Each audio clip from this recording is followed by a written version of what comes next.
नमस्कार, BPL news में आप सभी दोस्तों का एक बार फिर से बहुत बहुत स्वागत है। दोस्तों, सबकी बड़ी खबर निकल के आ रही है। आपको बता दें, यूपी में हुआ कोरोना किट में बड़ा घोटाला। तो यूपी में आम आदमी पार्टी संजय सिंह ने किया बड़ा खुलासा। तो वहीं 29 साल आरएसएस में और 8 साल बीजेपी में रहने के बावजूद भी कई सैकड़ों भाजपाई और संगी शामिल हुए टीएमसी में। जी हाँ, 2021 के विधानसभा चुनाव से पहले बीजेपी को बड़ा झटका। तो बिहार विधानसभा चुनाव को लेकर बड़ी अपडेट, जहाँ पर आपको बता दें कि ओपिनियन पोल निकल के आया है, जहाँ पर इस बार महागठबंधन की सरकार बनती हुई दिखाई दे रही है। जी हाँ, बिहार चुनाव को लेकर बड़ी अपडेट निकल के आ रही है, इसके बारे में आपको बताएंगे। और उस बीच बड़ी अपडेट, महाराष्ट्र के गृह मंत्री अनिल देशमुख का बयान, बोले कंगना रनौत को मुंबई में रहने का कोई अधिकार नहीं है। तो सब कुछ खबरें एक एक करके विस्तार से बताएंगे। लेकिन उससे पहले एक छोटा सा निवेदन, अगर आपने चैनल को अभी तक सब्सक्राइब नहीं किया तो प्लीज़ सब्सक्राइब की लाल बटन दबाकर चैनल को सब्सक्राइब करें। और अगर आप भी मानते हैं कि 2022 में फिलहाल यूपी में किसकी सरकार देखते हैं,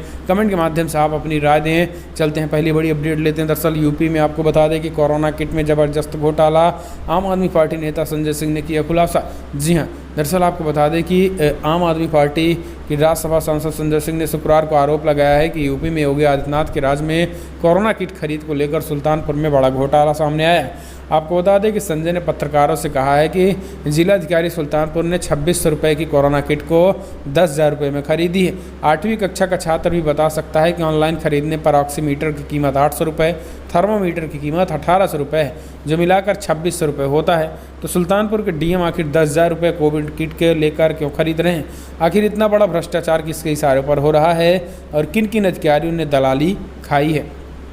उन्होंने प्रमाण देते हुए कहा है कि सुल्तानपुर के दधुइया ब्लॉक के लगभग 35 ग्राम पंचायतों में इस तरीके से सामान खरीदने में घोटाले सामने आए हैं। हम चलते हैं, अगली अपडेट लेते हैं। आपको बता दें बिग ब्रेकिंग, जहां पर मायावती का योगी सरकार पर बड़ा हमला, बोले ब्राह्मणों, दलितों और मुसलमानों का उत्पीड़न कर रही है भाजपा। दरअसल बहुजन समाज पार्टी मायावती ने एक बार फिर से शुक्रवार को सीएम योगी आदित्यनाथ पर बड़ा हमला बोला है। उन्होंने कहा है कि योगी राज में आज प्रदेश में ब्राह्मण, दलित और मुसलमान सुरक्षित नहीं हैं और इसलिए योगी सरकार को इस पर विशेष ध्यान देना चाहिए। योगी सरकार की समाजवादी पार्टी की राह पर योगी इस राज चल रहे हैं और मुख्यमंत्री योगी आदित्यनाथ के नेतृत्व में आज देश में भय का माहौल बना है। इसके साथ इन्होंने कहा है कि आज पिछड़ों वर्ग के लोग काफ़ी ज़्यादा डरे हुए हैं। डॉक्टर भीमराव अम्बेडकर की प्रतिमाओं और गुरु महान संतों की प्रतिमाओं को तोड़ा जा रहा है यूपी सरकार में, योगी राज में। हम चलते हैं, अगली अपडेट।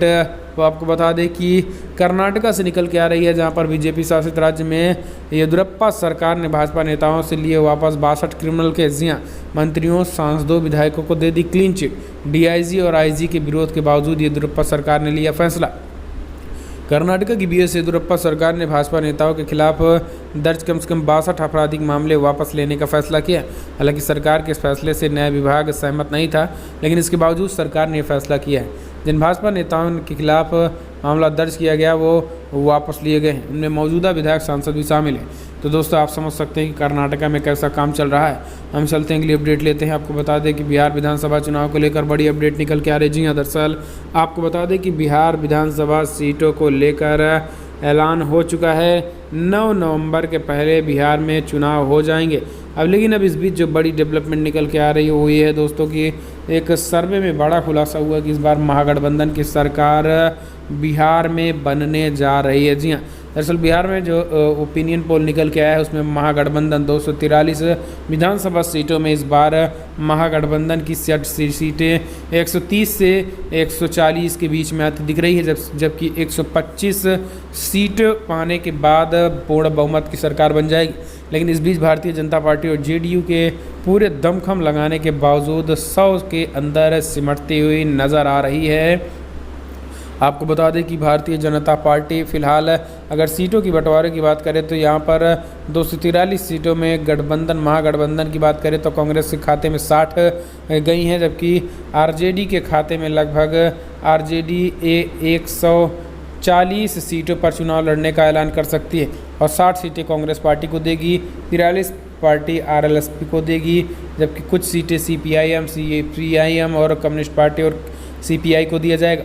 और इस बीच इन सब को मिलाकर बात करें तो फिलहाल तेजस्वी यादव और महागठबंधन को 130 सीटें, इसमें 243 सीटों में जीतते हुए दिखाई दे रहे हैं, जबकि अगर एनडीए की बात करें तो 100 सीटों पर ही सिमटती दिखाई दे रहे हैं। यहाँ पर बीजेपी को 100 सीटें मिलेंगी और एनडीए अगर जेडीयू की बात करें तो 110 सीटों पर चुनाव लड़ेंगे और बीजेपी 100 सीटों पे।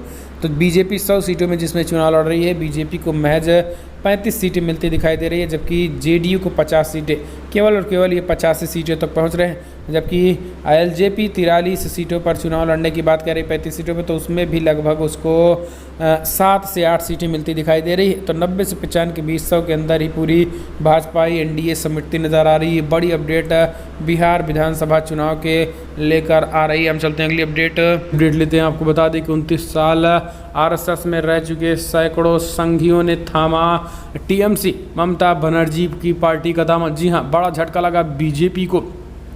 दरअसल आपको बता दें कि पश्चिम बंगाल में जहां एक तरफ 2021 के विधानसभा चुनाव की तैयारियां तेजी से तमाम पार्टियां कर रही हैं, वहीं अब भारतीय जनता पार्टी में जबरदस्त सिरफुटबल चल रहा है। यही कारण है कि बीजेपी में पहले 30 साल आरएसएस में, 8 साल बीजेपी में रहने के बावजूद कई नेता अब टीएमसी यानी ममता दीदी की पार्टी का दामन थाम लिया और उन्होंने बीजेपी पर हमला बोलते हुए कहा है कि फिलहाल बीजेपी, भारतीय जनता पार्टी, अमित शाह ने जब से पश्चिम बंगाल में बीजेपी का दामन थामा है, तब से बीजेपी पूरी तरीके से बदल गई है और सरोकार नाम की चीज़ ही नहीं है, यानी जन सरोकार से दूर हो गई है बीजेपी। इसलिए हम भारतीय जनता पार्टी को त्यागते हैं। आपको बता दें कि वो पिछले 30 सालों से संघ के भी कार्यकर्ता रह गए हैं। इन्हीं की तरह लगभग 50 से ज़्यादा नेताओं ने बीजेपी से इस्तीफा दिया है और लगभग 29 से 35 संघ के कार्यकर्ताओं ने टीएमसी का दामन थाम लिया, जो कि बड़ी चौंकाने वाली खबर है। हम चलते हैं अगली अपडेट लेते हैं। आपको बता दें, ईरान के सर्वोच्च नेता खामनेई ने एक बार फिर से यूएई पर बोला हमला। बोले यूएई अब कभी भी मुस्लिम देशों की नज़र में नहीं चढ़ सकता। मुस्लिम देशों की निगाहों से गिर गया है यूएई। इजराइल के साथ डील करके बड़ा ही धोखा दिया है। इस बीच ईरान के सर्वोच्च नेता अयातुल्लाह अली खामनेई ने कहा है कि इजराइल के साथ समझौता करके संयुक्त अरब अमीरात यूएई ने इस्लामिक देशों और फ़लस्तीनियों के साथ विश्वासघात किया है। उन्होंने कहा है कि बेशक यूएई का ये विश्वासघात लंबे समय तक नहीं चलेगा, लेकिन दुनिया भर में इसे हमेशा याद रखा जाएगा।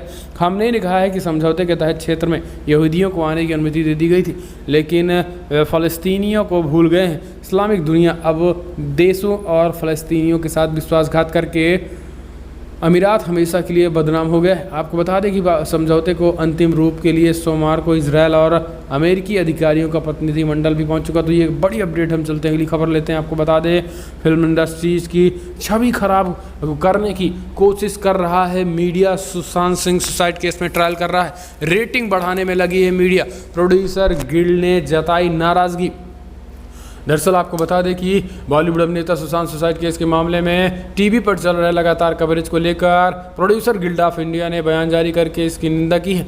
गिल्ड ने खुला पत्र लिखकर कहा है कि फिल्म जगत का बचाव किया है और विस्तार में अपनी चिंताओं को भी व्यक्त किया है। गिल्ड द्वारा जारी एक बयान में कहा गया है कि मीडिया ने पिछले कुछ महीनों से भारतीय फिल्म इंडस्ट्रीज़ पर लगातार हमले कर रहे हैं। युवा सितारों की ट्रैजिक मौत की फिल्म इंडस्ट्रीज़ को इसके सदस्य को निशाना बनाने के लिए इस्तेमाल किया जा रहा है। बयान में कहा गया है कि इंडस्ट्री की छवि जिस तरीके से बनाई जा रही है वो बाहरी लोगों के लिए एक भयानक जगह है।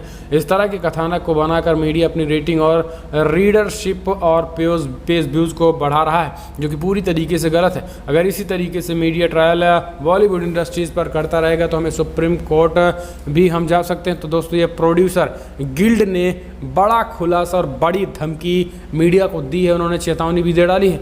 हम चलते हैं अगली अपडेट लेते हैं। दोस्तों, आपको बता दें कि मायावती का बड़ा हमला योगी सरकार पर। बोली दलित, ब्राह्मण और मुसलमानों का योगी राज में हो रहा है उत्पीड़न। बहुजन समाज पार्टी सुप्रीमो मायावती ने शुक्रवार को बीजेपी सरकार पर ब्राह्मणों, दलितों और उसके अलावा मुसलमानों के उत्पीड़न का आरोप लगाया है। उन्होंने प्रदेश में डॉक्टर भीमराव अंबेडकर की मूर्तियां तोड़े जाने की घटनाओं पर चिंता जाहिर करते हुए सरकार से उचित कदम उठाने की मांग की है।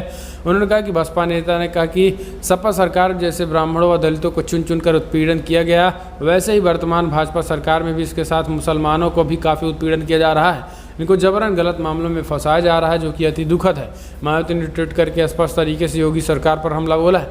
हम चलते हैं अगली अपडेट लेते हैं। ताली थाली बजाकर सड़क पर उतरे पीएमसी खाता धारक। बोले ये कैसा पीएम है जो हमारे आंसू भी नहीं देख रहा। जी हाँ, ताली थाली के साथ मोदी सरकार का जबरदस्त विरोध हुआ है। जी हाँ, आपको बता दें कि देश में कोरोना वायरस की जगह वायरस से हालात काफ़ी बिगड़ चुके हैं। तो जहां इस खतरनाक संक्रमण की वजह से कई लोगों की जान गई है, वहीं सरकार द्वारा लगाए गए लॉकडाउन के कारण लाखों लोगों की नौकरियां भी जा चुकी है। और इस बीच आपको बता दें कि पीएमसी बैंक ने जिस तरीके से महा घोटाला किया है, वहाँ आपको बता दें कि लाखों लोग आज खून के आंसू रो रहे हैं और सीधा सीधा मोदी सरकार पर अपनी भड़ास निकाल रहे हैं, अपनी टीज निकाल रहे हैं। यही कारण है कि कल एक बार फिर से पीएमसी बैंक के घोटाले के बीच हजारों लोग मुंबई में सड़कों पर उतर गए और थाली थाली बजाकर मोदी सरकार का जमकर विरोध किया है। उन्होंने कहा कि मोदी सरकार अगर चाहती है तो उन्हें घोटालेबाजों को पकड़कर हमारा पैसा दिला देती, लेकिन अभी तक ऐसा नहीं हुआ, इसलिए मोदी सरकार का विरोध करते हैं। तो एक अनोखा प्रदर्शन ताली थाली में हो रहा है।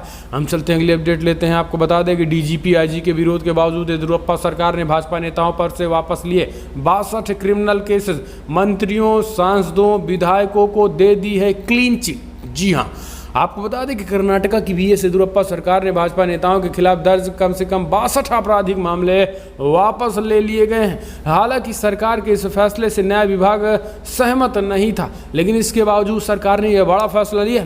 जिन भाजपा नेताओं के खिलाफ दर्ज मामले वापस लिए गए हैं, उनमें मौजूदा विधायक और सांसद भी शामिल हैं। प्रदेश सरकार ने कर्नाटका के गृह मंत्री वासरवाज बोम्मई की अध्यक्षता वाली एक उप कमेटी की सलाह पर यह कदम उठाया है। दायर की रिपोर्ट के अनुसार डीजी और आईजी कर्नाटका पुलिस के साथ ही न्याय विभाग ने सरकार के इस फैसले का विरोध किया था।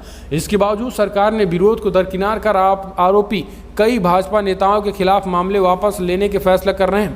जिन नेताओं के खिलाफ दर्ज मामले वापस लिए गए हैं, उनमें से कर्नाटका के कानून मंत्री जेसी मधुस्वामी और पर्यटन मंत्री सीटी रवि का भी नाम शामिल है। तो आप समझ सकते हैं कि कैसे भाजपा शासित राज्य में ये काम चल रहा है। हम चलते हैं अगली अपडेट लेते हैं। आप पबजी की भूल जाइए, अक्षय कुमार लेकर आ रहे हैं नया एक्शन गेम फौजी। दरअसल बॉलीवुड अभिनेता अक्षय कुमार जल्द ही मल्टीप्लेयर एक्शन गेम फौजी लेकर आ रहे हैं। अक्षय ने अपने ट्विटर अकाउंट पर पबजी को टक्कर देने वाले गेम फौजी के बारे में ट्वीट करके जानकारी दी। इस गेम में होने वाली कमाई का 20% हिस्सा भारत के वीर ट्रस्ट को डोनेट किया जाएगा। दरअसल वीर ट्रस्ट भारत के बहादुरों को श्रद्धांजलि और समर्थन देता है। आपको बता दें कि अक्षय कुमार ने अपने ट्वीट में लिखा है कि पीएम मोदी के आत्मनिर्भर अभियान का समर्थन करते हुए एक्शन गेम फौजी पेश करते हुए बेहद खुशी हो रही है। मनोरंजन के अलावा प्लेयर्स इसके जरिए सैनिकों के बलिदान के बारे में भी जान सकेंगे। वहीं इस गेम में होने वाली कमाई का 20% भारत के वीर ट्रस्ट को भी डोनेट किया जाएगा। तो ये अक्षय कुमार ने बड़ा ऐलान किया है। हम चलते हैं अगली अपडेट लेते हैं। मध्य प्रदेश के 28 जिलों में 73,000 मीट्रिक टन घटिया चावल की सप्लाई, कमलनाथ ने की सीबीआई से शिकायत। जी हाँ, दरअसल आपको बता दें कि मध्य प्रदेश के आदिवासी जिले मंडला और बालाघाट में इंसानों को जानवरों को दिए जाने वाले चावल परोसे जाने के मामले को लेकर अब नई जानकारी सामने आई है। राज्य सरकार के कलेक्ट्रेट को दिए निर्देश और जानकारी में यह बात सामने आई है कि प्रदेश में 28 जिलों में 73,000 मीट्रिक टन अचानक यानी कम गुणवत्ता वाला चावल राइस निकला। राज्य सरकार ने कलेक्टरों को इस चावल के वितरण पर रोक लगाते हुए मिलर्स को वापस भेजने के निर्देश दिए हैं। इसके साथ ही राज्य सरकार ने मिलर्स से गुणवत्ता वाला चावल लेकर अगले हफ्ते तक सप्लाई और वितरण सुनिश्चित करने को कहा। तो अब आप समझ सकते हैं कि कमलनाथ सरकार में क्या चल रहा है। हम चलते हैं अगली अपडेट लेते हैं। दोस्तों बिग ब्रेकिंग न्यूज़ निकल के आ रही है, जहां पर आपको बता दें कि सुल्तानपुर में कोरोना किट में जबरदस्त घोटाला। जी हां, आपको बता दें कि यूपी में कोरोना में भी घोटाला हो रहा है। आपके उपराज्यसभा सांसद संजय सिंह ने आरोप लगाया है कि प्रदेश में योगी आदित्यनाथ के राज में कोरोना किट खरीद को लेकर सुल्तानपुर बड़ा घोटाला हुआ है। सिंह ने पत्रकारों से कहा है कि सुल्तानपुर में जिलाधिकारियों ने 2600 रुपये की कोरोना किट को 10-10 हज़ार रुपये में खरीदी। 8वीं कक्षा का छात्र भी बता सकता है कि ऑनलाइन खरीदने पर ऑक्सीमीटर की कीमत 1800 रुपये होती है, थर्मोमीटर की कीमत 1800